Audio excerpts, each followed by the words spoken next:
সদ্য আন্তর্জাতিক মহাকাশ স্টেশন বা আইএসএস থেকে ঘুরে এসেছেন ভারতীয় মহাকাশচারী গ্রুপ ক্যাপ্টেন শুভাংশু শুক্লা। তিনি প্রথম ভারতীয় পাইলট যিনি বিশেষ মিশনে আইএসএসে গিয়েছেন। 18 দিন মহাকাশে কাটিয়ে ভারতের মহাকাশ যুগের এক নতুন অধ্যায়ের সূচনা করেছেন।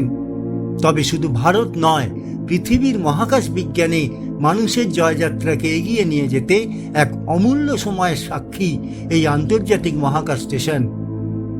এবার দিন শেষ হতে চলেছে সেই আইএসএস-এরই। ঠান্ডা যুদ্ধের পরবর্তী সময়ে আমেরিকা ও রাশিয়ার অংশীদারিত্বে তৈরি হয় এই স্পেস স্টেশন। 2000 সালের 2রা নভেম্বর প্রথম মহাকাশচারীরা আইএসএসে পৌঁছানোর পর থেকে টানা 25 বছর ধরে চলেছে বিভিন্ন দেশের মহাকাশচারীদের আনাগোনা। ধীরে ধীরে বুড়োই হয়ে গেছে পৃথিবীর মানুষের মহাকাশের এই ঘর। পুরনো হয়ে যাওয়া যন্ত্রাংশ এবং ক্রমবর্ধমান খরচের কথা উল্লেখ করে 2031 সালের মধ্যে নাসা এই মহাকাশ স্টেশনকে কক্ষপথ থেকে নামিয়ে আনার পরিকল্পনা করেছে।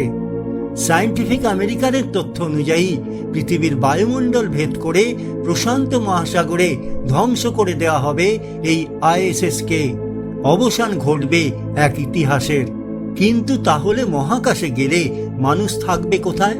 বলা হচ্ছে সরকারি মহাকাশ স্টেশনের জায়গায় এবার আসরে নামবে নানা বেসরকারি মহাকাশ স্টেশন।